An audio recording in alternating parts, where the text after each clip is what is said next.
Olá pessoal, sejam muito bem-vindos a mais uma aula aqui da Escola Nacional da Advocacia, Conselho Federal da OAB aqui em Brasília. E tô de volta! Eu que tinha vindo anteriormente, tem 2 aulas minhas aí para você, aulas sobre intervenção de terceiros. É sinal que a coisa foi boa, né? Tanto pelas visualizações como pelos e-mails que a gente recebeu aqui do Brasil inteiro, que eu vou falar desses e-mails no final da aula. Eu prometi, quando respondi esses e-mails, que iria mandar um abraço, que iria mandar um beijo, e eu vou fazer isso sim no final, tá? Mas aí, o que eu estava dizendo, a coisa foi tão boa que me chamaram de novo para gravar, né? E se me trouxeram lá de João Pessoa, se me trouxeram da minha terra amada, que é a Paraíba, que eu já aproveito e mando um abraço muito grande, né? Eu que sou o Moisés, eu que sou diretor da ESA, da Escola Superior de Advocacia, lá no estado da Paraíba, e tô mais uma vez aqui, me sinto em casa no Conselho Federal, porque sou advogado, amo o que eu faço, né? Mas eu digo que, antes de tudo, eu sou professor advogado. Porque a melhor coisa é a gente estar aqui conversando, a gente estar aqui tratando sobre assuntos jurídicos, que é o que a gente vai fazer hoje, né? Eu lembro só a você o detalhe. Quer entender melhor todo o contexto das intervenções de terceiros no novo CPC? A assistência, o chamamento ao processo, denunciação à lide, amicus curiae? Vai no site, tem aí, 2 aulas minhas já estão aí gravadas, já estão disponíveis para você. Hoje eu vim conversar sobre outra coisa. Hoje me pediram aqui, né, para conversar com você que está em casa, você que está aí no seu quarto assistindo agora essa aula, está na rede, está na cama, está aí na varanda do seu apartamento. Hoje nós vamos conversar sobre os juizados especiais cíveis e o novo CPC. Tem muita polêmica, tem muita confusão para a gente tratar aqui hoje sobre, né, toda essa questão que envolve o novo CPC, a Lei 13.105 de 2015, com a Lei 9.099/95, que é a lei que regula os juizados especiais cíveis e criminais. E aí eu vou só abrir um parêntese aqui para você, né? A Lei 9.099/95 trata sobre os juizados especiais cíveis e criminais. Mas Moisés aqui, né, é professor de processo civil.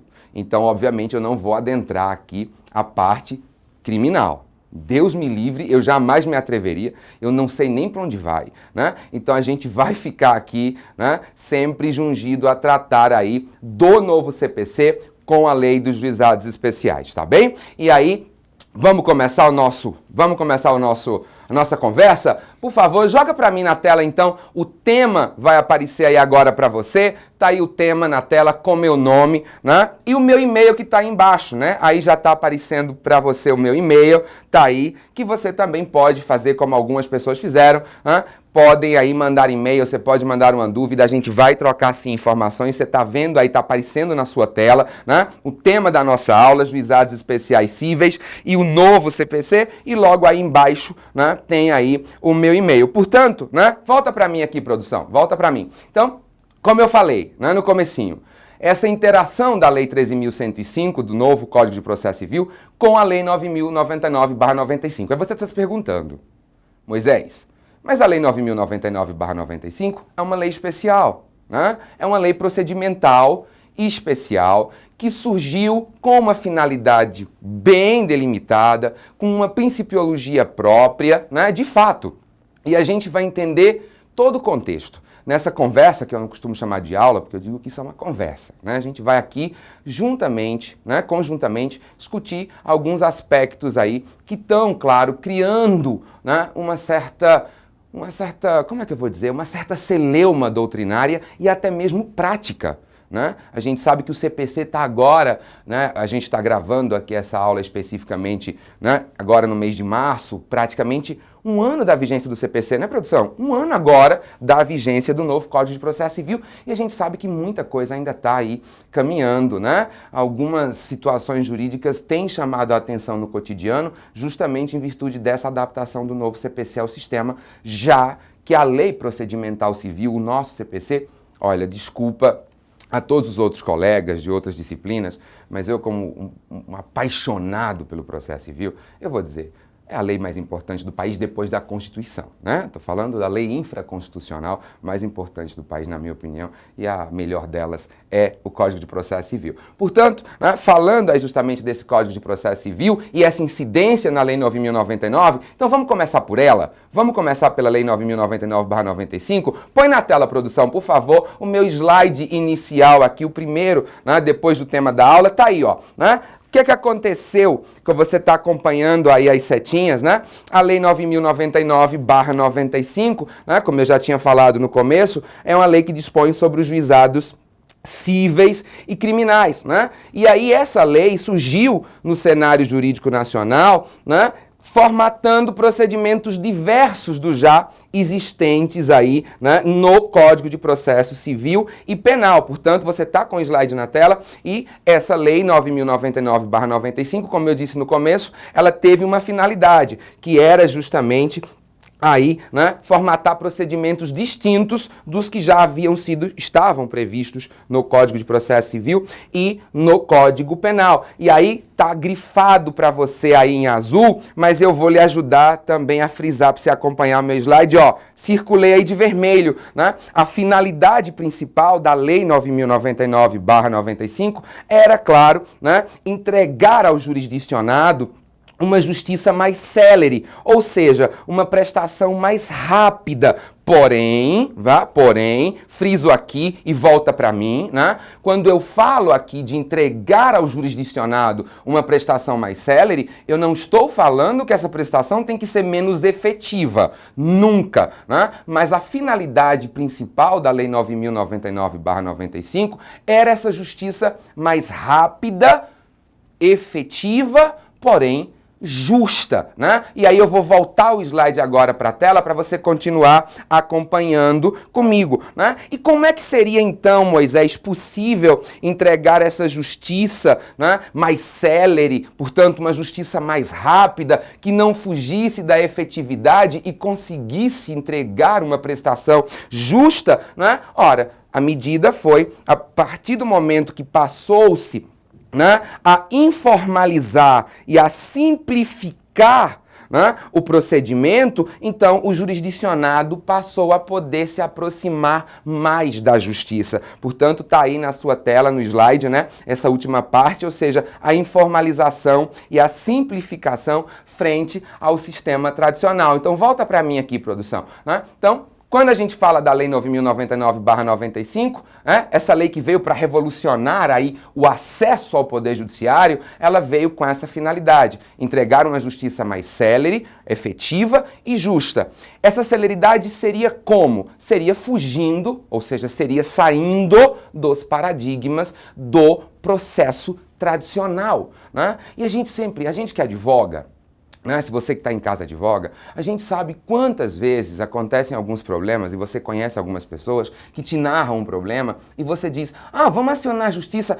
Não, doutor, a justiça é muito lenta, daqui que essa condenação saia, quem vai receber isso são os meus netos, quem vão receber isso vão ser os meus bisnetos, eu vou morrer e não vou receber a prestação.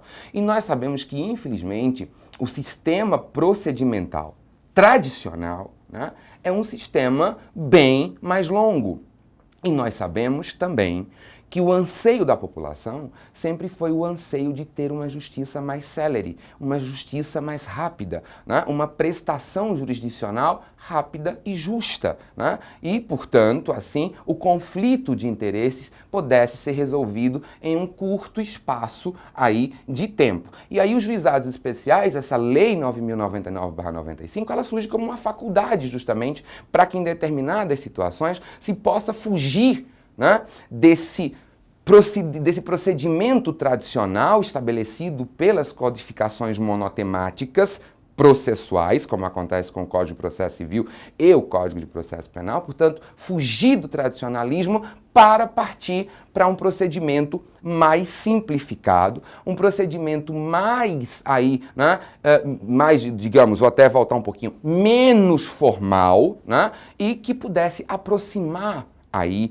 o jurisdicionado da justiça, porque a gente sabe que há algum tempo atrás, e a lei, né, essa lei 9.099/95, ela já tem aí mais de 20 anos de existência, né? Então a gente para pensar no contexto de 20 anos atrás, quando ela surgiu, né, em que estava se passando por um fenômeno de um distanciamento do jurisdicionado para com a justiça. Um distanciamento esse, por quê? Porque o jurisdicionado via a justiça, via o acesso à justiça como uma coisa muito difícil, como uma coisa muito distante dele, né? Então, essa lei que trouxe uma série de inovações, a instituição da figura dos juízes leigos, né? Os juizados itinerantes que passaram aí de encontro à população, né? E isso foi aí a finalidade precípua, sem sombra de dúvidas, da Lei 9.099/95. E claro que ela não surgiu do nada, né? Quando a gente fala, eu gosto sempre de dar ao meu aluno, principalmente na graduação ou nas conversas que eu tenho, né, eu sempre gosto de dar um pontinho histórico, porque tudo que existe hoje teve uma razão anterior, né? Nada surgiu num estalar de dedo, faça-se o juizado. Não, tudo teve um período anterior, algo que surgiu de base, surgiu de modelo, e aí não seria diferente para a Lei 9.099/95. Vamos ver o que foi isso? Então coloca aí na tela, por favor, produção, o meu slide. Então, o modelo base aí, não é, para os nossos juizados especiais surgiu do Small Claims Courts, né? Ou seja, aí seria tipo, né, cortes de pequenas reclamações, né, que é um modelo norte-americano, portanto, aí deriva, né, do direito anglo-saxônico, né, e notadamente, você está vendo aí o slide, né, esse sistema de base, né, o Brasil pegou aí lá especificamente dos Small Claims Courts do estado de Nova York, né? Volta aqui para mim, produção, por favor, né? Então, ou seja, a nossa base aqui para esse sistema veio lá dos Estados Unidos, né? Esse sistema dos Small Claims Courts de Nova York foram para nós aí como um modelo base. Claro que foram feitas todas as adaptações ao sistema brasileiro, né? E esse ensaio aí para um juizado mais rápido, para uma justiça mais rápida, começou com base nesse sistema americano e, né, no nosso querido estado do Rio Grande do Sul. Foi lá no Rio Grande do Sul, ainda na década de 70, que começou aí os primeiros ensaios, né, dessa quebra aí do formalismo procedimental para entregar aí alguma lei, alguma coisa que tornasse a prestação jurisdicional mais célere. Então, se pegou de modelo esse padrão dos Small Claims Courts, lá notadamente de Nova York, do estado de Nova York, e aí houve as adaptações devidas, né? E o que é que se observou lá, né? Por que é que esse sistema americano chamou a nossa atenção?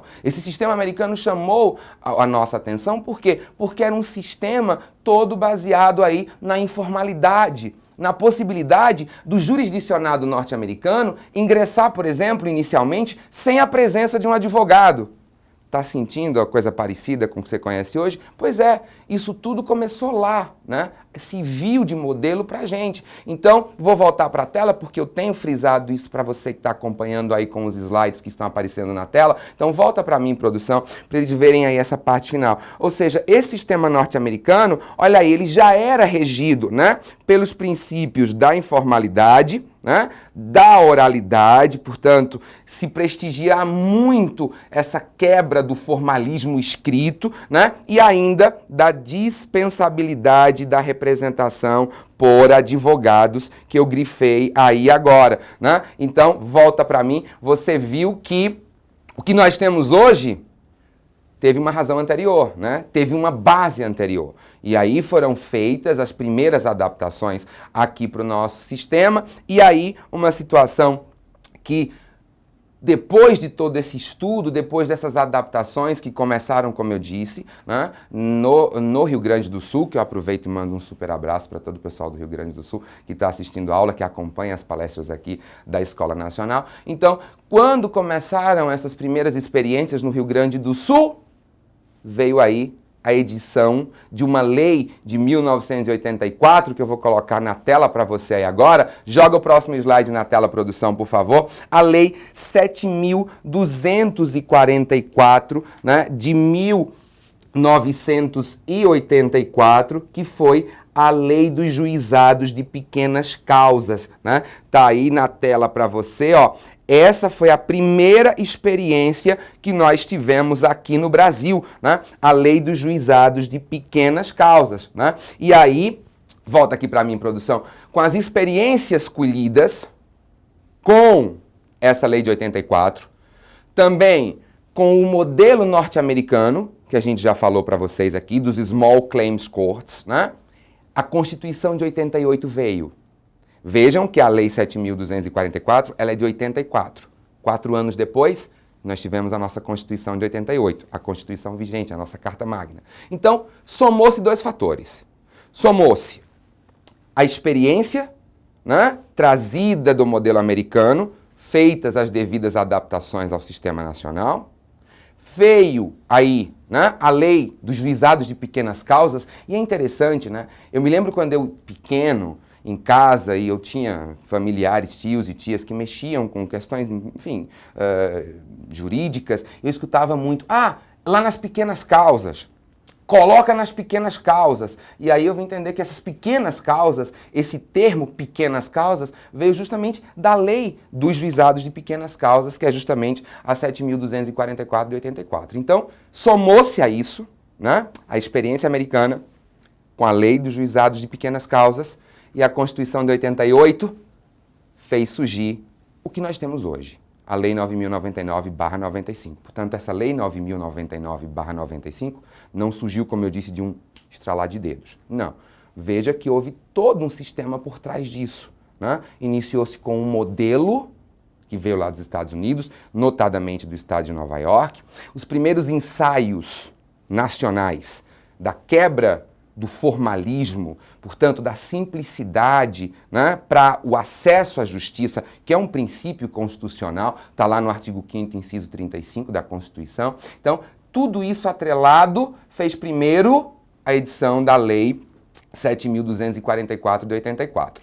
E aí, com a Constituição e toda essa bagagenzinha construída, né, a Constituição de 88 autorizou especificamente a criação dos juizados especiais e por isso que veio a Lei 9.099/95, que encontra, claro, guarida constitucional. Não é uma lei que surgiu também aí, especificamente no sistema, sem qualquer base da Carta Magna. Vamos ver onde é que está a guarida constitucional para os juizados especiais cíveis e criminais? Na tela, produção, por favor, o meu próximo slide aí, ó, guarida constitucional. Se você analisar a Constituição, você vai ver aí, né, no artigo 98, né, inciso 1º, encontra-se aí a regulamentação constitucional. Portanto, né, os juizados especiais cíveis e criminais possuem guarida constitucional, o que é muito importante para um Estado democrático de direito, né?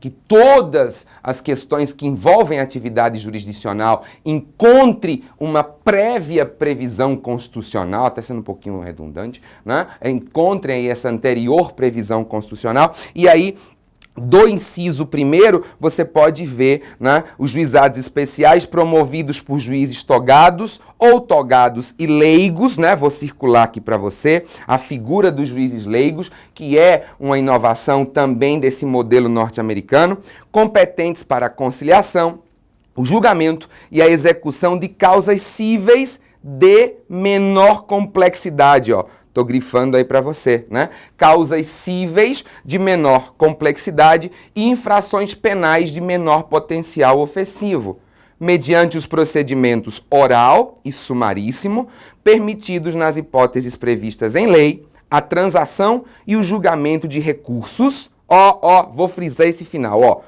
julgamento de recursos por turmas de juízes de primeiro grau, né? Portanto, aqui um novo paradigma, né? Que é justamente o recurso não sendo julgado por um tribunal, por uma corte, por um colegiado. Por um colegiado até o é, né? Mas aí não de um tribunal, mas sim juízes de primeiro grau, que são hoje, né, o que nós temos na realidade das turmas recursais, que são elas as responsáveis aí, não é, pelo julgamento dos recursos oriundos da Lei 9.099/95. Então você está vendo aí a guarida constitucional, né? Já pôde anotar aí qual é o artigo e o inciso da Constituição. Então volta para mim aqui, produção, né? Então, com a Constituição de 88, né, se possibilitou aí, como a gente disse, e portanto com as experiências acumuladas, uma quebra de paradigmas, né? Uma quebra de paradigmas com esse sistema tradicional que nós tínhamos aí no processo civil e no processo penal, né? E aí, dentro dessa questão dessa guarida constitucional, né, o que é que aconteceu? Eu vou colocar para você agora uma primeira problemática, porque a partir dessa edição começam agora algumas discussões. Eu estou já, claro, agora também entro para fazer toda essa ponte com o novo Código de Processo Civil, porque a gente já viu toda essa parte inicial, né? Portanto, os anseios da população foram atendidos, aquelas causas de menor complexidade que antes tinham que se submeter ao procedimento tradicional e eram ineficazes, e aí a Constituição, depois de um modelo prévio, possibilitou, né, a criação desses juizados, né, possibilitou a aproximação do jurisdicionado com a justiça, simplificou o procedimento, né, criou aí, né, digamos assim, um acesso mais célere, criou-se uma parte da atividade jurisdicionada mais perto do cidadão. Só que aí, a Lei 9.099/95 é uma lei especial. Ok. Será que essa lei especial é completa? Nós sabemos que no nosso processo legislativo, várias legislações especiais surgem omissas, surgem com algumas lacunas, e eu estou falando de uma lei procedimental, tá? E aí, portanto, surge para você a primeira problemática que eu vou colocar na tela. Põe na tela aí a primeira problemática que eu vou discutir com você, né? Joga aí na tela a primeira problemática. Olha aí, o que é que surgiu nesse momento que eu joguei aí para você discutir comigo. Tá pensando que vai ser só eu aqui, né? Que você só eu aqui discutindo o problema? Não, tô jogando a bola pra gente discutir junto, você aí de casa, você que tá aí no trabalho e eu aqui. Olha só, primeira pergunta que eu coloco para você aí. Naquilo em que for omissa ou lacunosa a Lei 9.099/95, suprimir-se-ia com a aplicação do Código de Processo Civil? Está aí a pergunta na sua tela. Vou repetir a pergunta para você. Naquilo que a Lei dos Juizados Especiais, que estabelece um procedimento mais célere para causas cíveis de menor complexidade, naquilo que a Lei 9.000 for procedimentalmente lacunosa ou omissa, a gente aplica aí o Código de Processo Civil para suprir essas omissões, não é? Ou para fechar essas lacunas? Essa é a pergunta que está aí aparecendo agora na sua tela e que a gente vai, volta para mim, produção, que a gente vai agora, né, responder. Bom, tem toda uma questão que aí, infelizmente, eu não tenho tempo de entrar no mérito, né? A produção já fez sinal assim para mim, que estou falando demais, né? E eu ainda tenho alguma quantidade de slides para te mostrar, eles têm o controle, então eu infelizmente não tenho tempo da gente entrar naquilo chamado de diálogo das fontes. Que você que está em casa, você que é advogado, você que é minha colega advogada, vai lembrar do teu professor tratando sobre toda essa questão do diálogo das fontes, né? Ou seja, o sistema jurídico tem todo esse embasamento na Lei de Introdução às Normas do Direito Brasileiro, né? Sobre como funciona aí a situação das leis gerais com as leis especiais, qual prevalece, qual não prevalece, como é justamente aí para suprimir lacunas e omissões. Portanto, o sistema tem todo um aparato, né, digamos assim, de questões que envolvem esse diálogo aí entre as leis, né?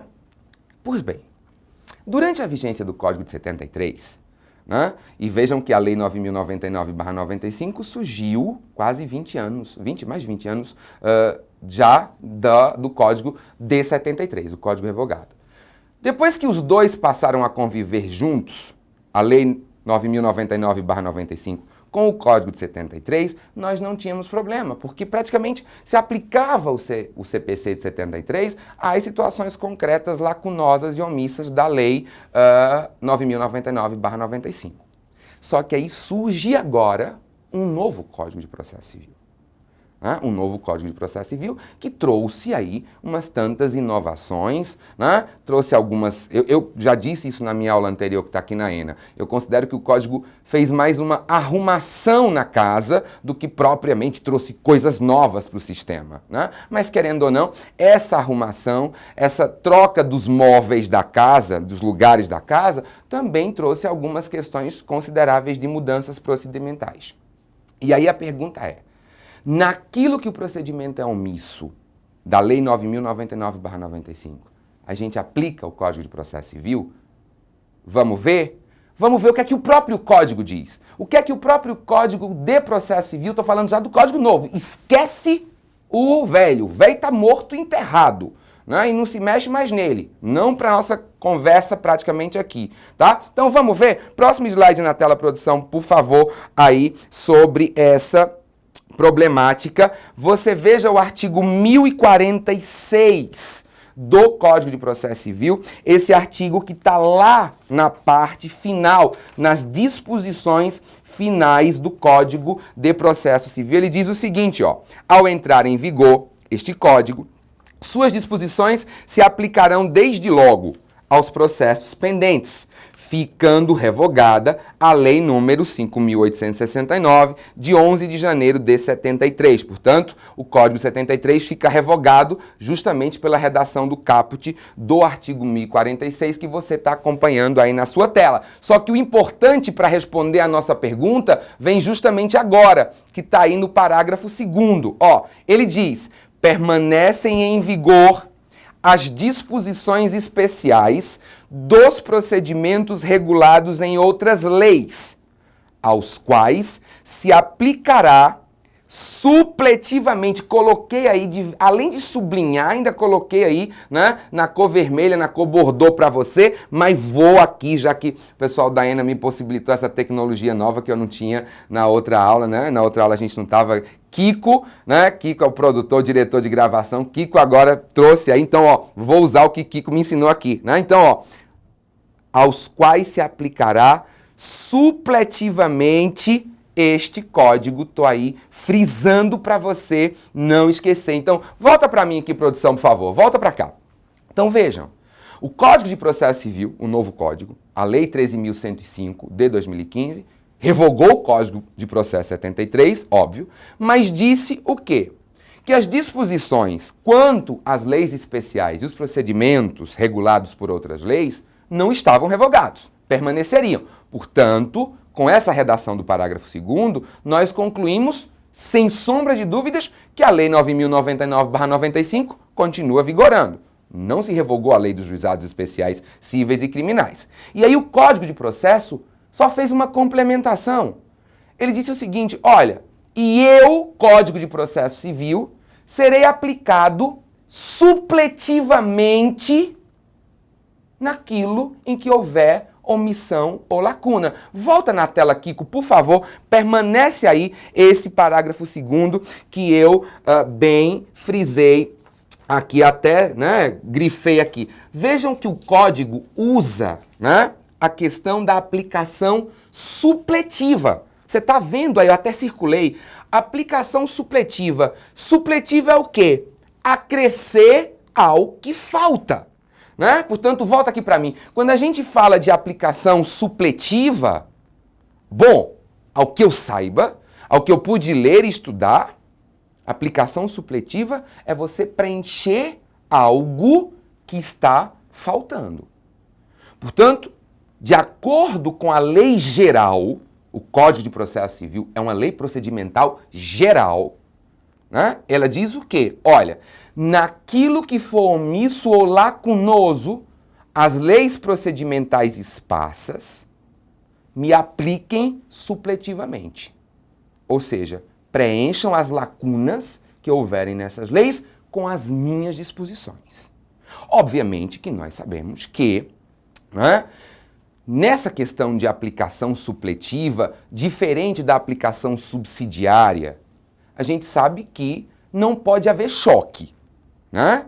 Ou seja, não se pode aplicar algo, mesmo que uma lei especial seja omissa, por exemplo, você não pode trazer da norma geral algo para suprir essa omissão se houver uma incompatibilidade frontal. Não tem condição, né? Mas a regra geral determina que as omissões e as lacunas das leis procedimentais sejam, né, supridas supletivamente pelas normas do Código de Processo Civil. Isso ficou muito claro aqui no parágrafo 2º do artigo 1046, que você encontra na parte final, nas disposições finais do novo Código de Processo Civil, né? E aí a confusão veio justamente sobre aplicar esse novo Código às lacunas e às omissões dos procedimentos dos juizados especiais cíveis.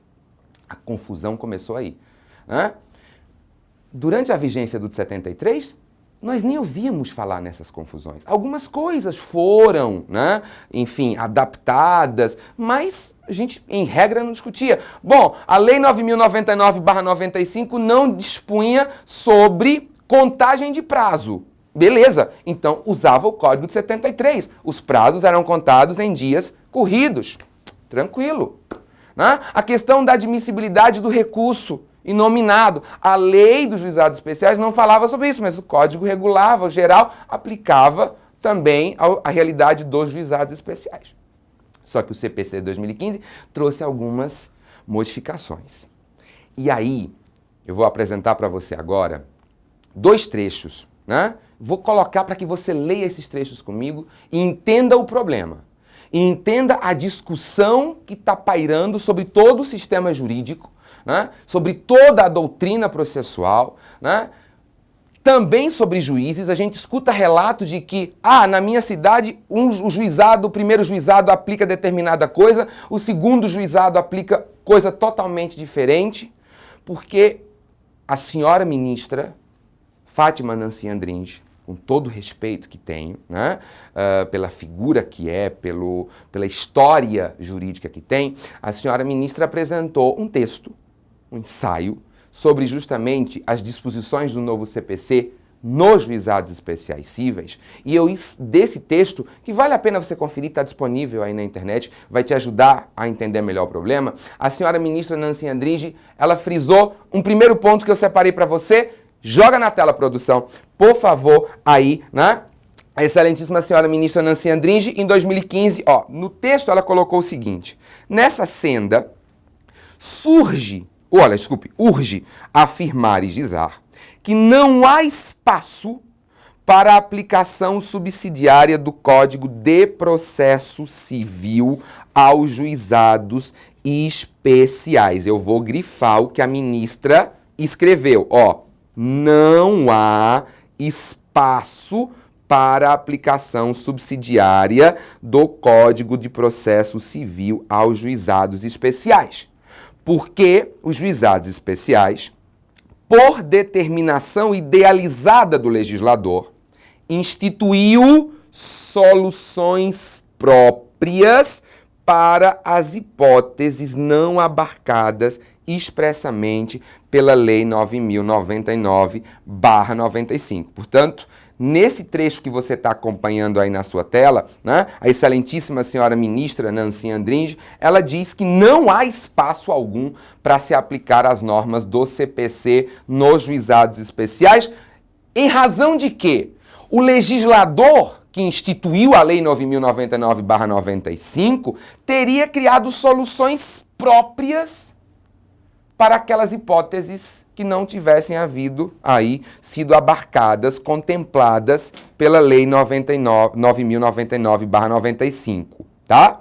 E aí eu vou pedir para cortar para mim. Você entendeu bem esse primeiro trecho que a ministra frisou. Agora eu vou colocar o segundo e último trecho que vai ajudar, né, a jogar mais a lenha na fogueira, que a gente vai tentar apagar, ou vai tentar pelo menos aqui discutir o que seria viável para o sistema, né? Com todo respeito de dizer que a minha humilde opinião, porque tudo que eu vou dizer seguido a isso deriva de uma humilde opinião, né? Até mesmo assim eu posso até fazer aquela pergunta. Você pode também estar em casa perguntando assim, quem é você na fila do pão? Para vir dar opinião aqui sobre a ministra Nancy Andrighi e tudo aquilo que ela preconiza junto a grandes nomes. Olha, né? Eu sou um jurista tanto quanto você e a gente tem direito, a gente vive numa democracia de expor as nossas opiniões. E é isso que a gente faz aqui na Escola Nacional da Advocacia. Então, vamos aí? Kiko, joga o segundo trecho da ministra para mim, por favor. Então ela continua, ó. Nessas circunstâncias, deve o julgador, olha o verbo que ela colocou, vou circular aqui, eu tô adorando mexer nesse negócio que Kiko me deu, né? Deve o julgador atuar e solver as querelas e incidentes que lhe são submetidos, com base nos elementos principiológicos fixados no artigo 6º, parágrafo 2º, da Lei dos Juizados Especiais, denominados de critérios. E, olha esse final aqui, e nunca recorrer às fórmulas construídas dentro do Código de Processo Civil. Então, volta para mim aqui. Vejam que a ministra Nancy Andrighi claramente defendeu que, nos casos de lacunas e omissões, o julgador ele deve solver essas querelas e esses incidentes aí, porém, nunca recorrer às fórmulas construídas dentro da lei geral, que é o Código de Processo Civil. Portanto, a ministra ela vai de frontal encontro ao que determina o parágrafo 2º do artigo 1046. Ou seja, com o que a ministra está dizendo aqui, né, é uma coisa que, com todo o respeito que tenho a ela, me causa uma preocupação perene. Porque a gente estava justamente discutindo que a ministra defende e vai de encontro frontal à não aplicação do parágrafo 2º do artigo 1046. Portanto, a ministra está aí, notadamente, defendendo que os juízes aí, né, teriam uma liberdade, teriam um poder aí, especificamente, né, que nenhum outro julgador tem. Porque os juízes do processo tradicional devem respeito às normas procedimentais estabelecidas no Código de Processo Civil. Ora, algo que o teu professor de graduação, de processo 1 ou de teoria geral do processo, a depender da instituição que você estudou e como era a grade dela, te ensinou bem o princípio do devido processo legal. Devido processo legal implica dizer que o jurisdicionado tem direito a um processo justo. E o processo justo é que ele conheça previamente as regras do jogo.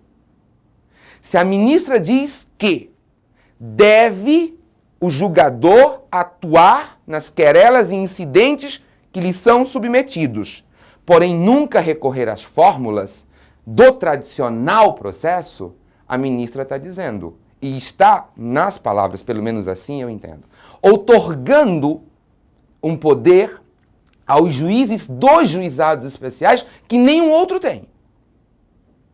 E aí me parece, e eu acompanho bem a visão do professor Sérgio Niemeyer, que é o seguinte: dizer isso, preconizar isso, é permitir que o juiz legisle.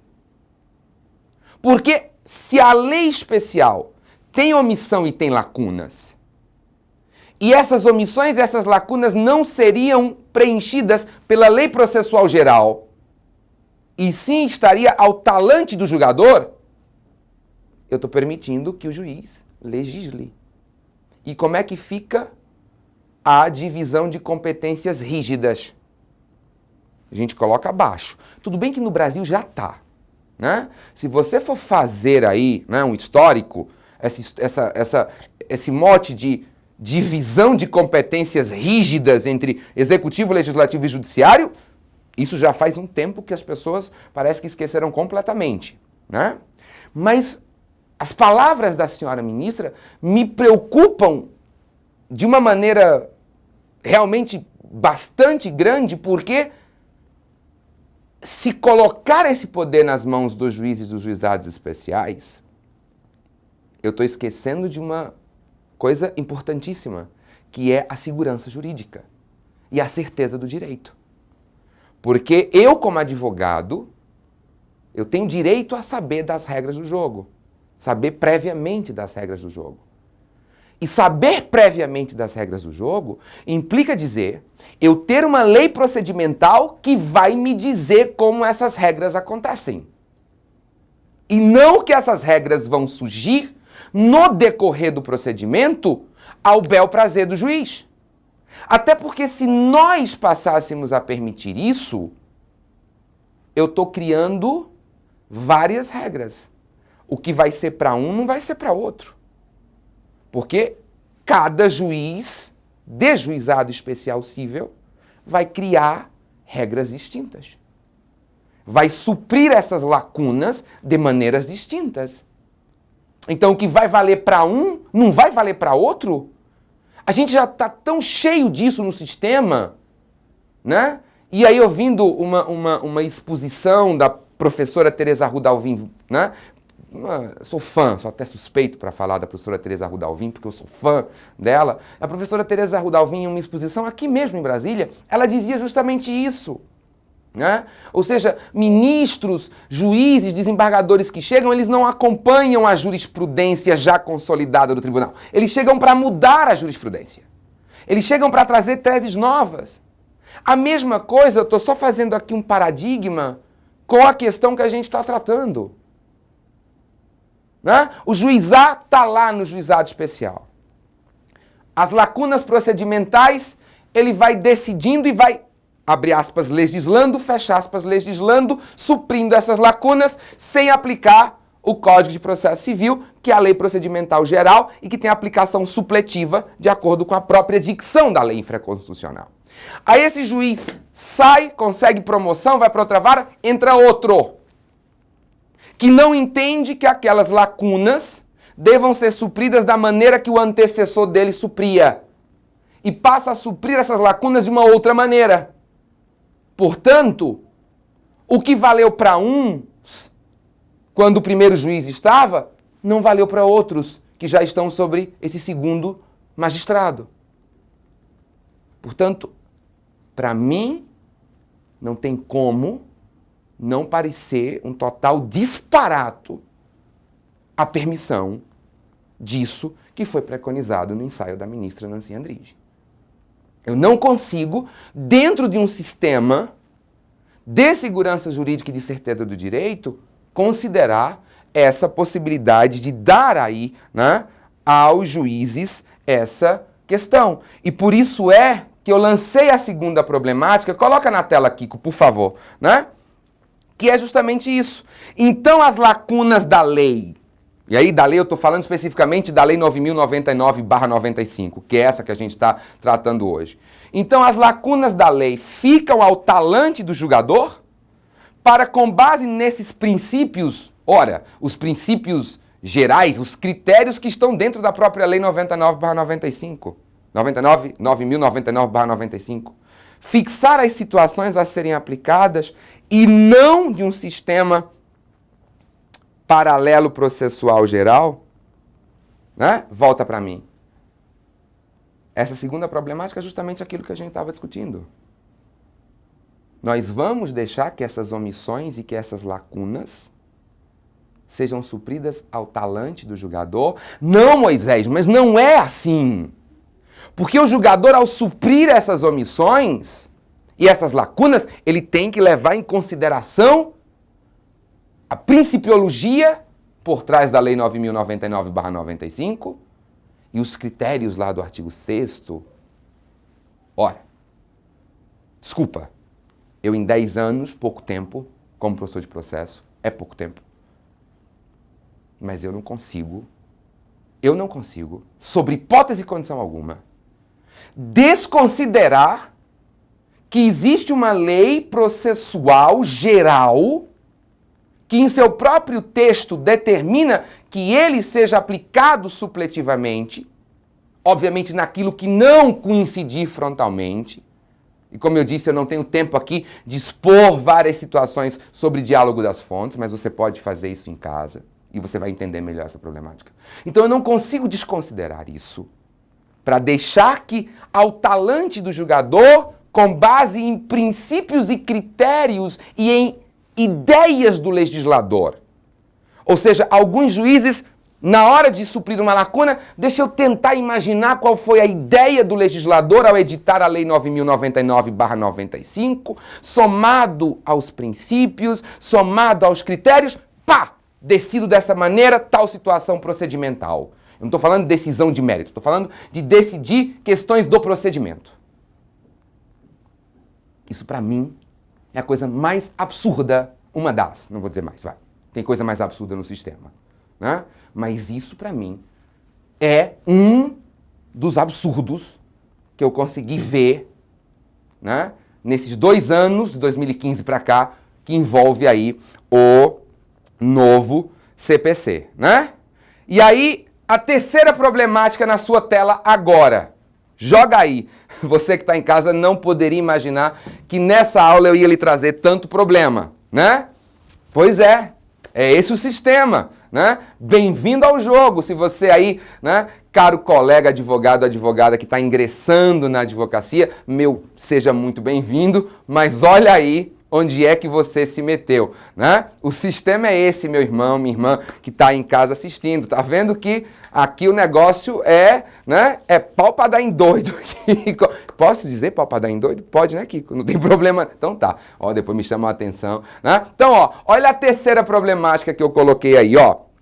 E, portanto, como é que fica a aplicação supletiva, né, do CPC 2015 aos procedimentos disciplinados pela Lei 9.099/95. Volta para mim. Moisés, você agora deu um nó na minha cabeça. Finalmente, naquilo que a Lei 9.099/95 e que isso sirva também para outras leis procedimentais especiais. Naquilo que for lacunoso e omisso, eu vou usar ou não supletivamente o código do jeito que ele diz que é para ser usado. E, obviamente, naquilo que não se chocar frontalmente. Eis o problema. Mas, em relação à Lei 9.099/95, e para responder essa terceira pergunta, né? Volta a pergunta, Kiko. Volta a pergunta. Como fica a aplicação supletiva do CPC 2015 aos procedimentos disciplinados pela Lei 9.099/95? Quer ver a resposta dessa pergunta? A pergunta está aí na sua tela. Eu já vou jogar a resposta para você agora. Eu vou só mudar de slide, hein, produção? Tá? Mas na tela mesmo. Não corta para mim, não. Porque o meu colega advogado, a minha colega advogada que está em casa com essa pergunta, já vai logo ver a resposta que eu trouxe para você. Muda, por favor, e joga, portanto, a resposta. Tem sido o que o FONAGE quer. Olha aí a resposta que eu coloquei para você. Em regra, tem sido o que o FONAGE quer. Olha a carinha aí, né? É essa cara mesmo, né? Que esse bebê tá aí. Quero agradecer a assessoria que organizou esses slides e colocou aí, né? Fez algumas gracinhas. Eu não posso fazer muita coisa disso aqui, porque senão vão dizer, o homem tá lá na Escola Nacional, gravando com as carinhas de... Não, né? Mas volta aqui para mim, Kiko, por favor. Né? Você viu a carinha aí que o bebê fez, né? É uma carinha que a gente faz quando a gente não recorre ao Rivotril, ao Lexotan e a demais tarjas pretas para poder se acalmar diante de uma bagunça completa no sistema jurídico. E quando eu digo que em regra tem sido como o FONAGE quer, vou até anotar. Tem. Câmera. Meu câmera é o 2? O 2. Ó. De acordo com o que o FONAGE quer. Moisés, o que é FONAGE? Fórum Nacional dos Juizados Especiais. É o Fórum Nacional de Juizados Especiais que, por meio de enunciados, está determinando os procedimentos dos juizados especiais cíveis. Fórum Nacional, um conjunto de juristas, juízes, desembargadores, que tem todo o meu respeito, como eu também exijo respeito, mas se reúnem, emitem um enunciado, votam um enunciado, e esse enunciado prevalece sobre a lei processual geral e principal do país. Eu não consigo entender uma situação dessa. Eu não consigo entender que um fórum composto por quem não tem poder de legislar consiga estabelecer como é que o procedimento em juizados especiais cíveis se dá. Por isso que a resposta a essa pergunta que eu deixei, que é a terceira problemática, é essa que eu vou voltar para aí. Volta aqui com a resposta. Tem sido como o FONAGE quer. E aí você pode fazer essa cara mesmo aí, né? Carinha desse bebê aí, de completa perplexidade. Volta para mim, por favor. Porque é isso que tem acontecido e a gente vai mostrar agora. E eu vou mostrar agora, né? E aí, o que é que acontece? Suprida, né, ou passada, melhor dizendo, essa fase de discussão, vamos ver o que é que influenciou, o que é que o processo civil geral influencia no procedimento, onde é que o FONAGE está influenciando no procedimento, porque a gente agora vai fazer um passeio rápido. Eu tenho tempo? Tenho tempo para fazer um passeio rápido no procedimento da Lei 9.099. Claro que eu não vou aqui me ater com detalhes, mas eu vou só fazer um parâmetro com você de alguns pontos sobre a aplicação do novo CPC e a aplicação dos enunciados do FONAGE. Vou até aqui de outra cor, né? Enunciados do FONAGE. Não tem reflexo da luz de produção? Não tem problema? Enunciados do FONAGE. Então a gente vai ver, né? Onde é que o novo CPC de 2015 e onde é que os enunciados do FONAGE estão influenciando na Lei 9.099/95. Então, primeiro slide na tela, por favor. Bom, vamos só fazer aqui uma revisãozinha rápida, né? Moisés, quando é que eu posso manejar os juizados especiais cíveis, né? O cabimento está aí nas causas que nós já sabemos, que não ultrapassem 40 vezes o valor do salário mínimo. Hoje está em torno de 37 mil, se eu não me engano, alguma coisa assim, né? Se você pegar 40 vezes o valor do salário mínimo, hoje aí vai dar uma base de 37 mil, suponho eu, não mais do que isso aí, né? Mínimo vigente. Ações de despejo para o uso próprio, está aí na letra B, e as ações possessórias, né? As ações que envolvem aí posse e propriedade sobre bens imóveis de valor não excedente, claro, ao limite de 40 vezes o valor do salário mínimo, né? Ações possessórias, eu até frisei para você não esquecer, a gente está falando aí de reintegração de posse, manutenção na posse, interdito proibitório, portanto, volta aqui para mim, né? O cabimento aqui, tecnicamente, essas três situações não sofreram influência nem do FONAGE, nem do CPC de 2015. Portanto, causas que não ultrapassem 40 vezes o valor do salário mínimo, inclusive as possessórias, né, cabem no juizado especial cível e as ações de despejo para uso próprio. Só que aí eu te chamo a atenção para uma coisa. Dentro do cabimento da Lei 9.099/95, tinha um inciso segundo que eu vou mostrar no slide agora. Slide na tela, por favor, produção. O artigo 3º diz justamente isso. O juizado especial cível tem competência para conciliação, processo e julgamento das causas cíveis de menor complexidade, assim consideradas. Aí o inciso primeiro era aquele ali que a gente mostrou no slide anterior, que não ultrapasse 40 vezes o valor do salário mínimo. Aí o inciso segundo, ele diz aí, ó, as enumeradas no artigo 275, inciso 2º do Código de Processo Civil. E olha só o que eu frisei para você. Se você for pegar a Lei 9.099/95 para estudar, ou se você está acompanhando agora essa nossa conversa com ela do lado, você está vendo que no inciso 2º desse artigo 3º, ele diz aí que é cabível você usar o juizado especial cível nas questões enumeradas no artigo 275, inciso 2º do Código de Processo Civil.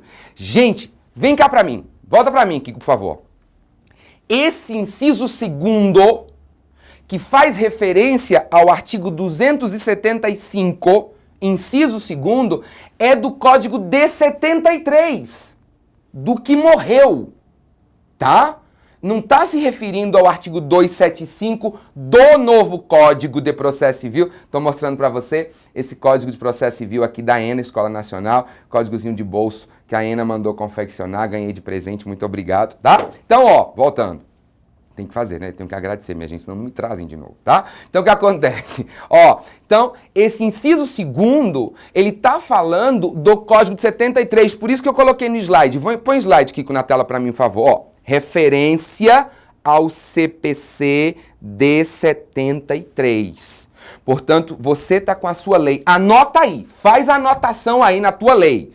Que eu sei que você está acompanhando essa nossa conversa e o ideal é que você esteja com a lei aberta aí do teu lado, tá? E aí, ó, cuidado, porque esse inciso 2º do artigo 3º, esse artigo 275, ele está fazendo referência ao Código de 73. Aí volta para mim, Kiko. Aí você diz assim, Moisés, mas o artigo 275 do Código de 73, ele se referia ao procedimento sumário. O artigo 275 do Código de 73, que está revogado, se referia ao procedimento sumário. Moisés, acabou o procedimento sumário. Pois, acabou o procedimento sumário. Fato. A gente agora só tem o procedimento ordinário e sumaríssimos, e especiais. Não tem mais procedimento sumário. E Moisés, por que é que o CPC novo, então, nas disposições finais, não mandou retirar esse inciso?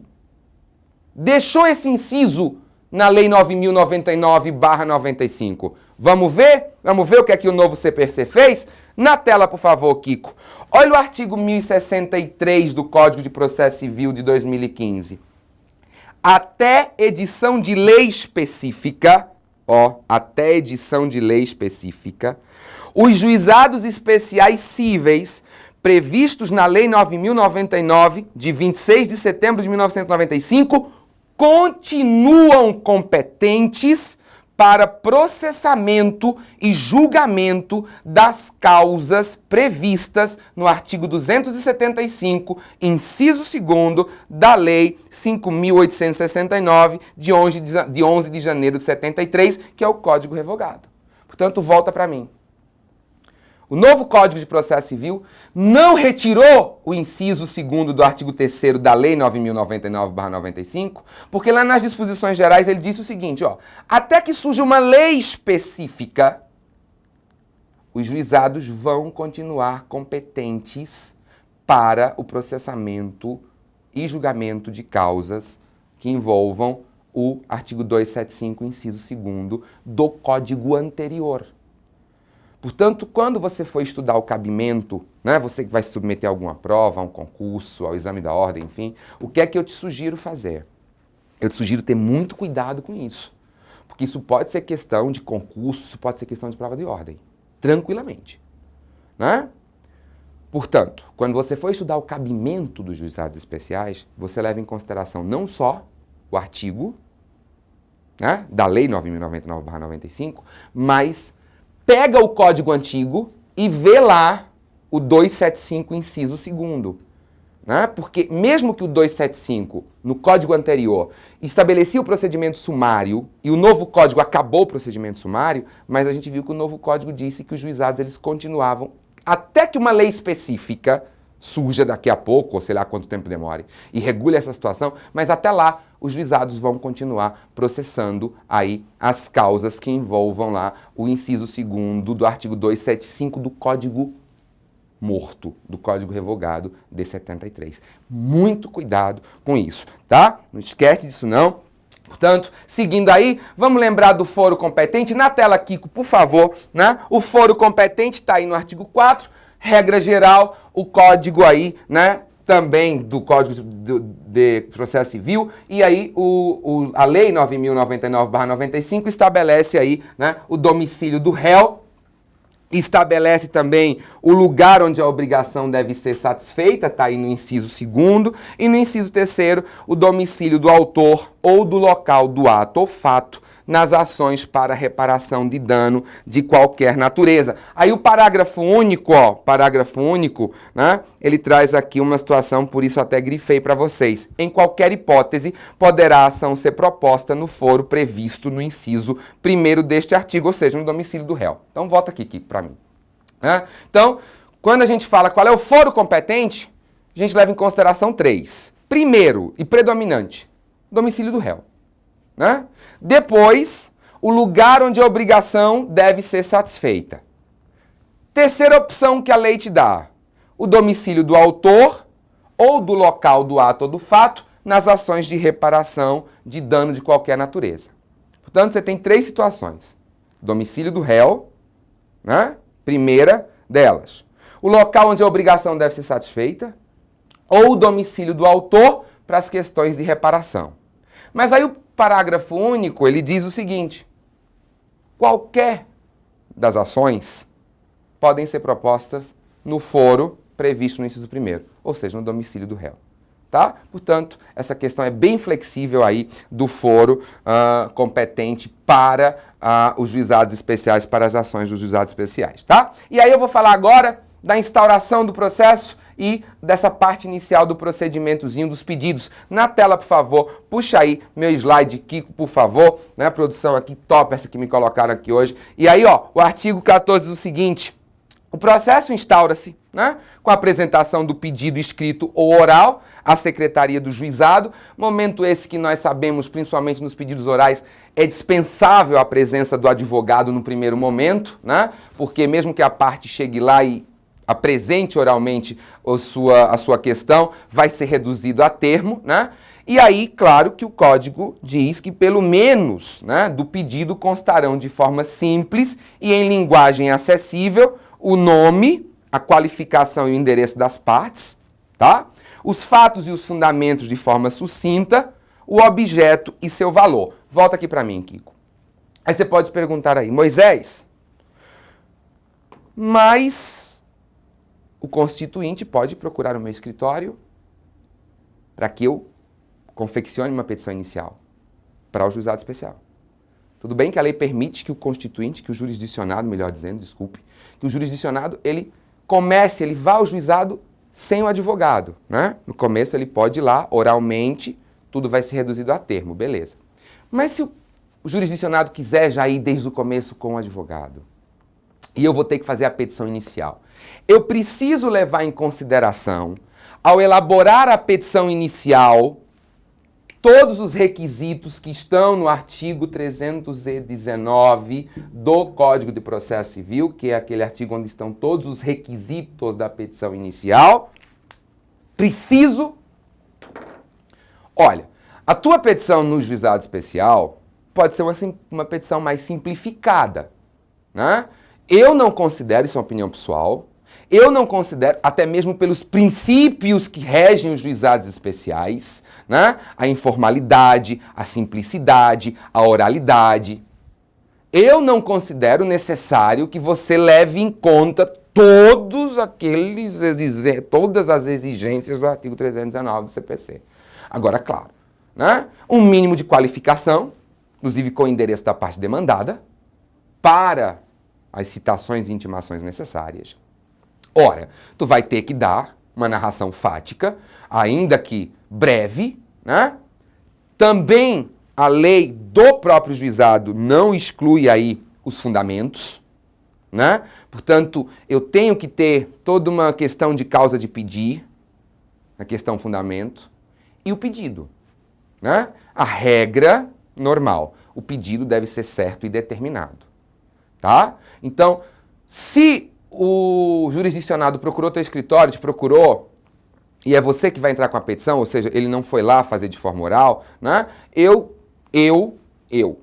não considero que você tenha que que ipsiliteris seguir o artigo 319 do CPC, que é onde estão os requisitos da petição inicial. A tua petição inicial, eu pelo menos faço isso na Paraíba sem problema. As minhas petições de juizados especiais são bem sucintas, né? Mas também isso não implica dizer que eu vou aí, né, não vou colocar fundamentos, ou que eu não vou aí também ter o cuidado de fazer os pedidos e de atribuir valor da forma correta. Tá bem? E aí, voltando para a tela, ó, o slide diz aí, né, voltando especificamente para o artigo, o parágrafo 2º permite, né, a formulação de pedido genérico, quando não for possível determinar desde logo a extensão da obrigação. Portanto, está aí no parágrafo 2º, ó, a possibilidade do pedido genérico. A gente sabe que a regra é que o pedido seja certo e determinado, mas a Lei 9.099/95, assim como o Código de Processo Civil faz, também permite o pedido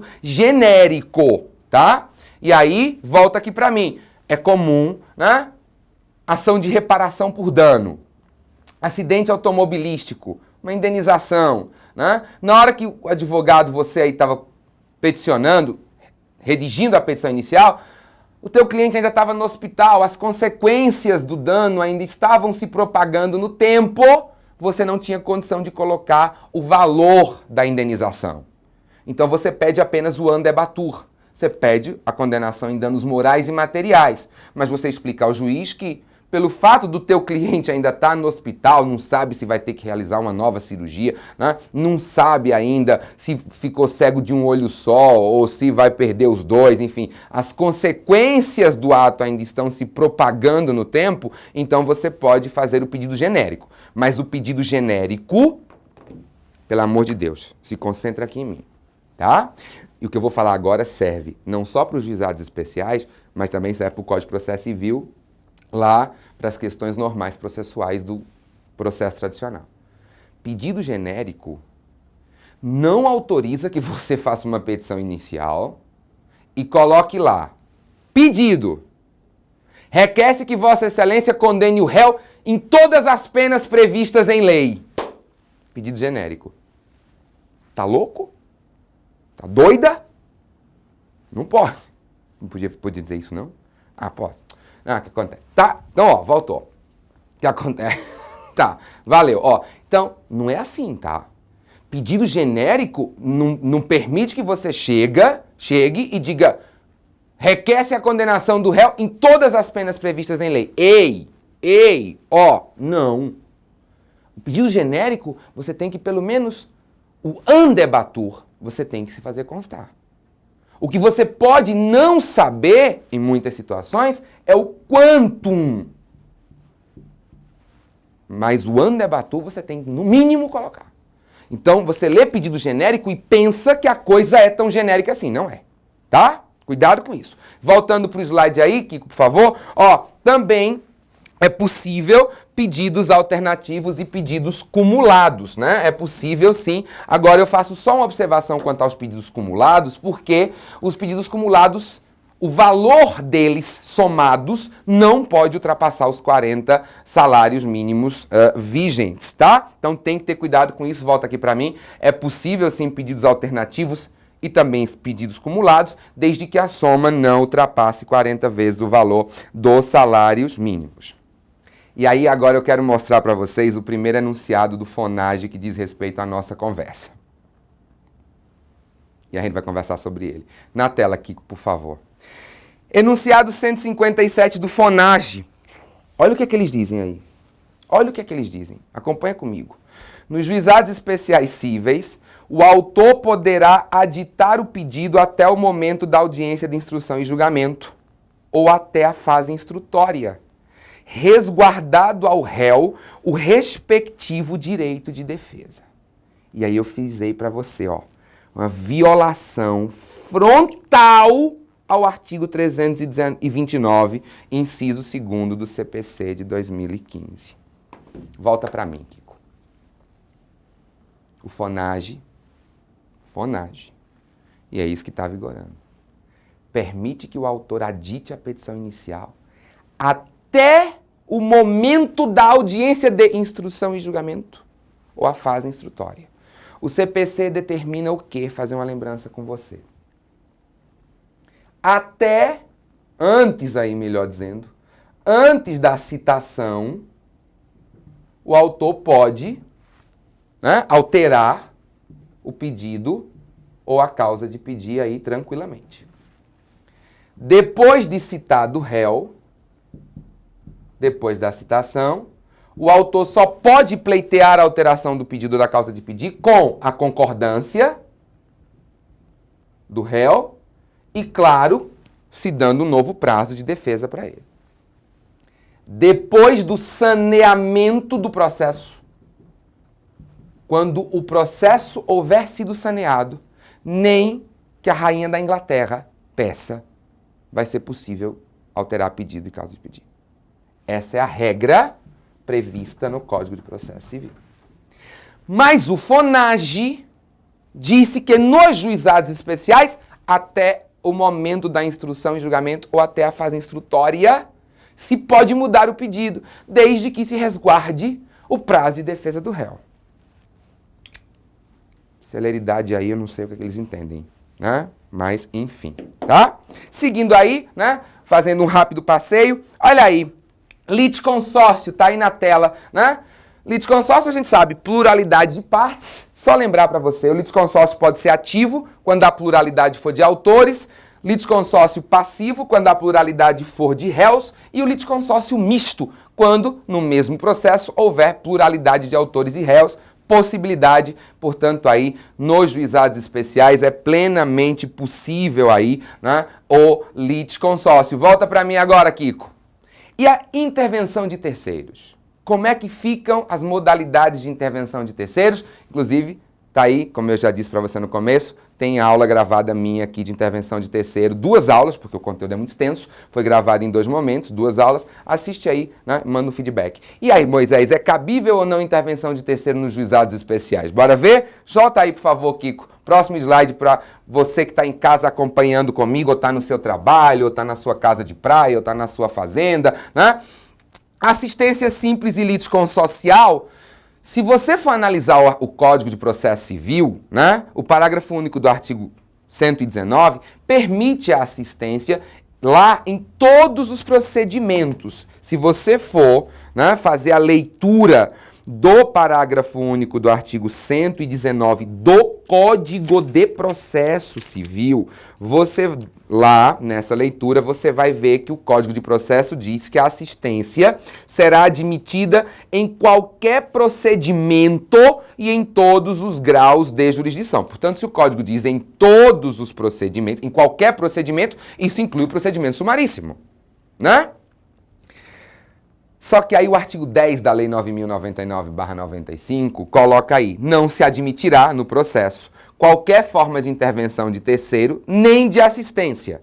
Admitir-se-á o litisconsórcio. Tanto volta aqui para mim, Kiko. Já um outro choque, né? O texto literal da Lei 9.099/95 não admite nem sequer assistência. O Código de Processo Civil, lá no parágrafo único do artigo 119, diz que a assistência é cabível em qualquer procedimento. Como é na prática? Na prática, pelo menos a realidade que eu conheço mais de perto, a assistência é permitida, sim. Todavia, é o que eu disse, né? É o que a gente estava conversando até aqui nos bastidores, né? Tem alguns professores que estão gravando aqui em outros estúdios, a gente estava até falando algumas coisas a respeito. Isso vai depender do teu magistrado, né? Eu lá na Paraíba conheço juizados, situações de juízes que permitem a assistência, não permitem as outras. Quanto a não permitir as outras, eu concordo. Permitir denunciação ali de chamamento ao processo? Não. São procedimentos que são demorados, iriam de contra a celeridade preconizada pelos juizados especiais. Mas a assistência, principalmente o caso da assistência litisconsocial, desculpa, tá? Tem alguns juízes que seguem a literalidade do artigo 10, tudo bem, e não permitem. Vai. Mas também há juízes que permitem, sim, a assistência. Voltando aí, Kiko, por favor. O 5.2 fala do incidente de desconsideração da personalidade jurídica. Lembrando que, esse incidente de desconsideração da personalidade jurídica não era modalidade de intervenção de terceiro no Código de 73. Passou a ser agora com o Código de 2015. E pelo artigo 1062, que está lá na parte das disposições finais do Código de Processo, se permite a utilização do incidente de desconsideração da personalidade jurídica na realidade dos juizados. Volta para mim aqui, Kiko. Até agora eu não vi problema sobre essa questão da incidência da desconsideração da personalidade jurídica nos juizados, tá? E aí a gente vai falar agora de citação. Então, como eu estava dizendo a você, agora para a gente fazer um checklist na citação, né? Joga aí na tela, por favor, Kiko, para mim, né? O comparecimento espontâneo supre a falta.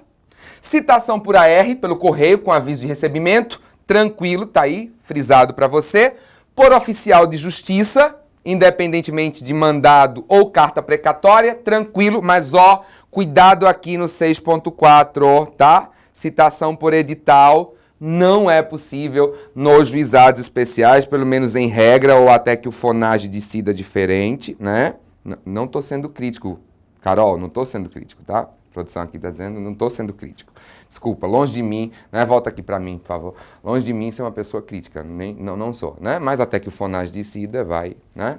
Citação por edital não é possível nos juizados. Da mesma forma que a citação pode acontecer pelo correio, por oficial de justiça, né? As intimações também seguem aí a mesma lógica, tá? As intimações pelo correio, como por oficial de justiça, isso vai depender do caso concreto. Nos processos eletrônicos, a gente já sabe como é que funciona. Nos juizados que estão 100%, né, sobre o PJE, nós sabemos bem como é aí o procedimento dessas intimações, principalmente das intimações, né? A intimação eletrônica.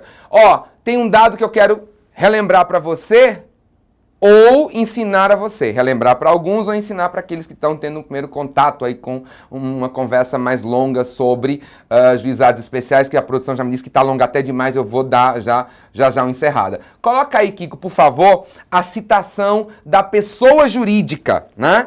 O artigo 18 diz aí que se tratando de pessoa jurídica ou firma individual, mediante entrega ao encarregado da recepção, que será obrigatoriamente identificado, né? Vejam aí, ó, que eu até coloquei em negrito, entrega ao encarregado da recepção, que será obrigatoriamente identificado. Volta aqui. Isso era justamente seguindo uma tendência jurisprudencial, né? Porque em muitos casos a citação de pessoa jurídica, principalmente as pessoas jurídicas de direito privado, havia aquela situação que era só podia ser citada a pessoa que se encontrasse no contrato ou no estatuto. E às vezes os oficiais de justiça levavam verdadeiros chás de cadeira, de espera, e não conseguiam. Então isso estava sendo um empecilho à prestação jurisdicional. E aí começou-se toda uma tendência jurisprudencial no STJ de possibilitar, e isso agora foi positivado não só na Lei 9.099/95, como também, regra similar, no Código de Processo Civil. Agora tem uma coisa que tem me deixado doente. E eu vou mostrar para vocês agora. Slide na tela, Kiko, por favor. FONAGE, enunciado 165. Nos juizados especiais cíveis, todos os prazos serão contados de forma contínua. Olha aí o que você está vendo na sua tela. Nos juizados especiais cíveis, todos os prazos serão contados de forma contínua. Volta aqui para mim.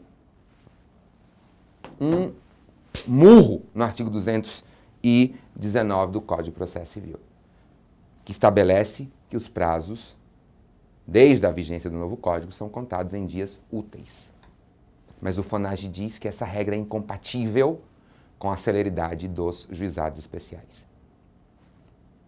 E, portanto, a questão é que alguns tantos juizados, né, nos tantos estados da federação, outros aplicam a regra da contagem em dias úteis. Nós sabemos, a gente estava justamente conversando aqui antes de cada professor entrar para gravar suas respectivas aulas, justamente questões que envolviam estados da federação diferentes, porque aqui tem professor de todo o Brasil gravando hoje. Então o que acontece aqui, né? Alguns lugares, até mesmo no mesmo lugar, tem juizado que por causa da programação do PJE, a contagem é em dias úteis, outros não, enfim.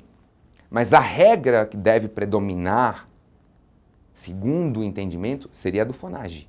Tanto é que tantos juizados especiais estão aplicando a contagem em dias corridos e não em dias úteis, como manda o Código de Processo Civil. Isso é uma coisa que você tem aí, né, que ter em mente, tá? Próximo slide, lembrando que no juizado especial tem logo esse info aí da conciliação, né? E aí, só lembrando que a ausência aí, né, do autor nessa audiência de conciliação, essa ausência injustificada, eu estou falando, vai levar ao arquivamento com a extinção, né, do processo, de acordo com o artigo 51, inciso 1º, e, se for no caso, a ausência do réu injustificada, a revelia. Volta aí, Kiko, para mim. Só um contraponto com o novo Código de Processo Civil. Lembrem-se que, nas hipóteses do Código de Processo Civil, a ausência injustificada de qualquer das partes à audiência de conciliação ou mediação configura-se ato atentatório à dignidade da justiça previsto com a aplicação de multa revertida em prol do Estado. Isso não acontece aqui para os juizados, tá? Para os juizados, se o autor faltar injustificadamente, arquiva-se extinguindo o processo. Se o réu faltar, aplica-se a revelia, mas aí a gente sabe todo o contexto que envolve a revelia, essa presunção não é absoluta, né? Só vai acontecer isso se da convicção do juiz demandar a aplicação efetiva do efeito material da revelia, tá? Vai lá, Kiko, por favor. Resposta do réu. Contestação pode ser feita oral ou escrita, todavia, ó, eu frisei para você aí, né? Tem que concentrar aí a concentração de toda a matéria de defesa, seja defesa de mérito, seja defesa processual, na contestação do juizado tem que haver a concentração das matérias de defesa. E por isso que o 8.2 traz uma pergunta aqui, ó. Moisés, eu posso alegar preliminares na contestação que eu vou levar do meu cliente, né? Sim. Eu, particularmente, não vejo nenhuma proibição legal, nem o FONAGE proibiu, né, de que aí as preliminares que estão no 337, claro que aquelas que são compatíveis com o sistema dos juizados especiais. Portanto, volta para mim aqui, aquelas que são compatíveis com o rito dos juizados especiais, essas preliminares, elas podem ser aí utilizadas sem problema nenhum, tá? Muito importante ainda falando de resposta do réu, próximo slide na tela, só vou lembrar para você aí, ó, que reconvenção não, tá? Não existe reconvenção nos juizados especiais e agora o CPC novo, o CPC 2015, seguiu essa tendência, né? Nos juizados especiais o que acontece é a existência do pedido contraposto, né? É o pedido contraposto. Todavia, a gente lembra que se o réu vai fazer pedido contraposto ao autor, né, esse pedido contraposto tem que ser fundado aí nos mesmos fatos que constituem o objeto da controvérsia. Não pode aí nos pedidos contrapostos serem pedidos altamente diversos do que está sendo tratado já aí, né, na petição do autor. E lembrando que também não se pode ultrapassar os limites ali dos juizados 40 salários mínimos, tá? E aí eu vou botar uma nova pergunta para você aí, que não é problemática não, é só uma pergunta simples. Relaxe, os problemas em regra já passaram, né? Já passaram assim em termos de discussão aqui na nossa aula, porque na prática eles estão mais do que presentes. Joga aí, Kiko, ó. Moisés, e eu não vou poder alegar suspeição ou impedimento do juiz nos juizados especiais? Claro que vai. Claro que vai. E aí, a Lei 9.099/95 não estabelece um procedimento para isso, mas o Código de Processo Civil estabelece, né? Portanto, você vai lá, ó, no artigo 146 do Código de Processo Civil, que você vai ver aí o procedimento para alegar o impedimento ou a suspeição do juiz. Volta aqui para mim, Kiko, por favor, né? O que é que o Código de Processo Civil fala rapidamente sobre o procedimento de impedimento e suspeição, né? A partir da data do conhecimento do motivo que gera o impedimento ou suspeição, 15 dias para ingressar com uma petição escrita, alegando aí, né, o impedimento ou a suspeição, tá? Lembrando, conta esse prazo corrido, pelo amor de Deus, para não ter problema, tá? E aí, você declina toda a razão que gera o impedimento ou a suspeição do juiz, junta documentos, o juiz também vai ter 15 dias para apresentar aí a sua resposta. E aí, lembrando que no procedimento do Código de Processo Civil, o que é que acontece? né? No Código de 73, o impedimento e a suspeição, quando eram alegadas em exceção, geravam a suspensão do processo. O novo Código não diz isso, tá? Não diz isso. Portanto, não gera a suspensão, salvo se o desembargador, que é quem vai, o relator, que é quem vai, a corte que vai julgar esse incidente, determinar a suspensão. Caso contrário, a coisa vai ficar lá sendo analisada e ser julgada e o processo vai correr normal, tá? Mas apenas voltando para a realidade, para eu não me alongar muito, que meu tempo já estourou, o que acontece, né? É possível sim, impedimento e suspeição, você leva em consideração aí a regra do Código de Processo Civil, porque a Lei 9.099/95 é silente, o FONAST também até agora, ao que me conste, até a data que eu estou gravando, pode ser que saia um enunciado amanhã, né, ou depois de amanhã, enfim, eu tenho que levar em consideração a minha data hoje de gravação, até porque até agora não se tem aqui, né, nenhum enunciado sobre isso, tá? E aí, também dando seguimento, as provas. Mostra o próximo slide, Kiko, aí para minha galera que está em casa acompanhando aqui, né? Todos os meios de prova moralmente legítimos, ainda que não especificados em lei, são hábeis para provar a veracidade dos fatos alegados pelas partes. Esse é o teor do artigo 32 da Lei 9.099/95. Pelo amor de Deus, nós estamos falando da Lei dos Juizados Especiais, tá? E aí tem aquela questão, volta aqui para mim, Kiko, né? Das provas consideradas complexas que não são utilizadas nos juizados especiais. Mas como no juizado tem audiência de instrução e julgamento, tem prova testemunhal, eu quero só lembrar uma coisa para você, tá? Nas testemunhas são um máximo de 3 para cada parte. Não é 3 para cada fato controverso, é 3 somente para cada parte. E nos juizados especiais, essa responsabilidade de levar a testemunha é de quem arrola a testemunha, tá? Se arrolou 3 testemunhas, se é autor da ação, arrolou 3 testemunhas, na data da audiência você não levou as suas testemunhas, o juiz vai entender que você desistiu de que a testemunha seja ouvida, tá? A gente não conhece procedimento de condução coercitiva de testemunha aí para audiência nos juizados cíveis, tá? Como eu falei, eu não estou falando nada que envolva juizados criminais. Eu não tenho o menor conhecimento de direito criminal e direito penal, né? Portanto, eu estou falando aqui da realidade dos juizados cíveis, tá bem? Seguindo aí, ó, vamos lá, Kiko, a sentença, a gente já está chegando ao finalzinho, né?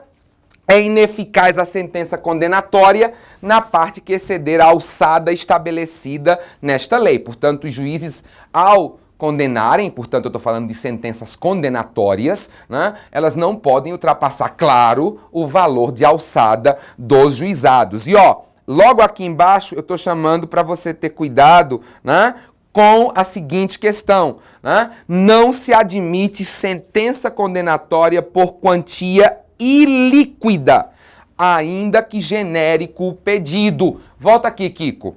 O que acontece? No procedimento da justiça tradicional, na justiça comum, o autor pode fazer o pedido genérico, o procedimento segue, e se chegar o momento do juiz prolatar a decisão e ainda não tiver condição de ter apurado os valores, o juiz pode proferir uma sentença ilíquida. Eu estou falando da justiça tradicional. Então, o pedido genérico. Genérico porque não dizia o quantum, mas dizia o andebatur. O procedimento todo se desenvolveu, mas ainda não se conseguiu chegar aos valores. Portanto, o juiz, na hora de proferir a sentença, proferiu uma sentença ilíquida. Ele condenou o réu aos danos morais, aos danos materiais, ao dano estético, condenou. Condenou no dano, não estipulou valores, porque ele não tinha condição de estipular valores. Na justiça tradicional, no procedimento tradicional, melhor dizendo, na justiça comum, isso é possível por quê? Porque antes do cumprimento, eu tenho, no processo civil tradicional, um procedimento chamado de liquidação de sentença. Ó, no processo civil tradicional, se o juiz emite uma sentença ilíquida, Antes de começar o cumprimento ou execução, eu tenho um procedimento prévio chamado de liquidação de sentença, que é justamente para transmudar essa sentença ilíquida em uma sentença líquida para que possa começar o cumprimento ou execução. Porque não se pode falar em cumprimento ou execução de algo que não tenha valor, tá? Volta o slide, Kiko, volta. Por que é que nos juizados especiais não é possível? E por isso eu botei aí, ó. Não se admite sentença condenatória por quantia ilíquida, ainda que genérico o pedido. Por quê, Moisés? Tem uma interrogação aqui. Por quê? Volta para mim.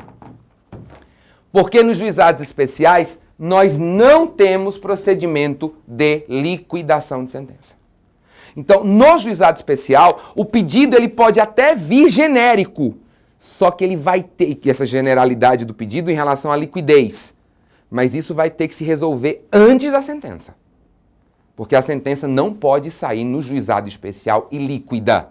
Por quê? Porque no juizado especial eu não tenho procedimento prévio de liquidação. Tá bem? Seguindo aí, ainda sobre sentença, para a gente já ir terminando, Moisés, incide nos juizados especiais a regra do artigo 489 do Código de Processo Civil, portanto a pergunta que está aí, Moisés, nos juizados especiais, esse artigo 489, né, que deu uma confusão, né, com a magistratura ficou braba com esse artigo, né? Volta aqui para mim, Kiko. Magistratura, eu vou ter que agora responder questionário para poder decidir, não sei o quê. Não foi essa a intenção do 489. O 489 simplesmente que fala da fundamentação das decisões. A parte mais importante da sentença, que é a fundamentação. Isso, a importância para um Estado democrático de direito de que nós vamos conhecer as razões e os fundamentos que levaram o juiz a entender dessa ou daquela maneira. E é importantíssimo para o Estado democrático de direito, inclusive para um controle. Porque a fundamentação de uma decisão não serve só para o advogado da parte que se prejudica dessa decisão preparar as razões do seu recurso, não. A fundamentação de uma decisão também serve para que a sociedade controle, exerça um poder de fiscalização sobre a atividade do juiz. O juiz é um funcionário público que nós não elegemos. Porque os políticos que estão aqui em Brasília, nós elegemos. E, portanto, quando a gente tem alguma coisa, vai pra rua, né, grita, enfim, faz uma bagunça. E na eleição seguinte a gente pode mudar se a gente quiser. Se a gente quiser, a gente pode mudar. Pode não colocá-lo lá ou colocá-la lá novamente. Mas os juízes não são eleitos pelo povo. Portanto, a fundamentação das decisões é uma forma da sociedade controlar a atuação do juiz, que exerce um cargo de extrema relevância. E aí o 489 do Código de Processo trouxe todo um método, porque para mim o 489 era um artigo completamente dispensável no novo Código. Ter que ensinar juiz a fundamentar, a dizer a juiz que ele não deve utilizar termos vagos, né? Sem fazer a ponte com o caso concreto, ou se pegar a termos gerais, muitos juízes colocam lá, porque o princípio da dignidade da pessoa, olha, mais amplo do que isso, só dois disso, diga onde é que o princípio da dignidade da pessoa humana incide no caso concreto. Né? Evite as sentenças padrões, aquelas sentenças, né, em que você substitui apenas tristeza por melancolia. Então a gente sabe que na realidade dos juizados o relatório já é dispensado, mas se discute quanto à questão da fundamentação. Ah, mas o juizado é regido pela simplicidade. Epa! Simplicidade é uma coisa. E fundamentação ou decisão sem uma fundamentação que enfrente os argumentos do autor e os fundamentos de defesa do réu é contra a Constituição. Não é nem contra o Código de Processo Civil. É contra a Constituição. Artigo 93, inciso 9 da Constituição Federal. que exige a fundamentação sob pena de nulidade. Então não vem dizer que os juizados, a sentença padrão é permitida porque as demais... Não concordo nem de longe com isso. Não tem condição de se admitir uma situação dessa. Mas isso aqui me daria aso para mais 1 hora e eu não tenho mais nem 10 minutos, né? Já estão ali para mim assim, ó, tá? Então, ou seja, isso aqui, se vocês quiserem, é o seguinte, vem cá.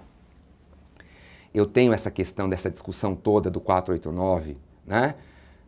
De fundamentação de decisão, a gente compra uma briga grande aqui, faz uma confusão. Manda e-mail, pede para eu ouvir de novo. Tá? Só para falar disso. A gente vai falar só sobre fundamentação de decisão aqui. Tá? Se você gostou, pede, manda e-mail. Eu vou dar o e-mail no final para você pedir para o Alberto Simonetti, meu diretor, para a Carolina Petrarca me trazerem novamente. Tá? Então, eu deixei essa questão com vocês, né?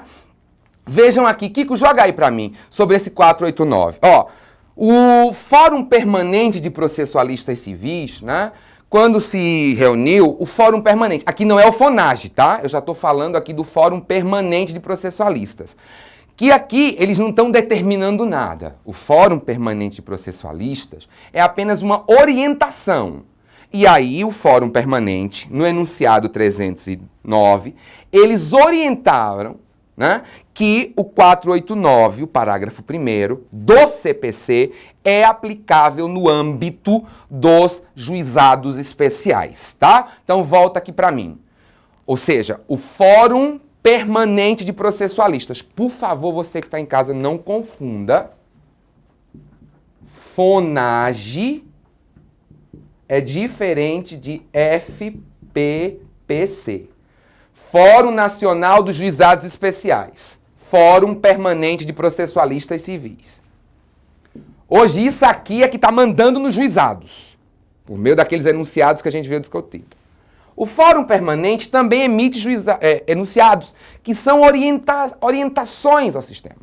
Você vê pelos enunciados do Fórum Permanente como é que as obras de processo civil estão aí se concentrando, né? Ou estão aí falando sobre as questões do novo Código. Então, o Fórum Permanente de Processualistas Civis orientou dizendo que o artigo 489 do CPC seria, sim, aplicado à Lei 9.099/95 no que tange ao método de fundamentação das sentenças. Tá bem?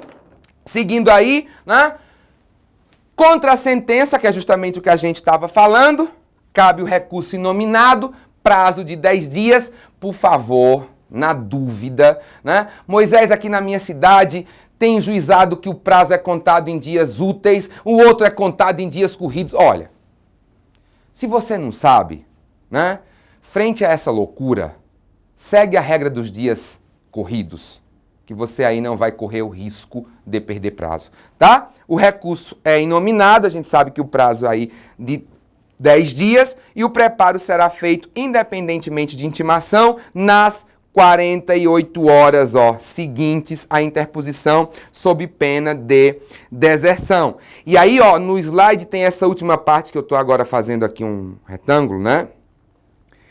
E quem é responsável pelo juízo prévio de admissibilidade? Porque o novo Código de Processo Civil determina que é o 2º grau, só o 2º grau pode fazer juízo de admissibilidade.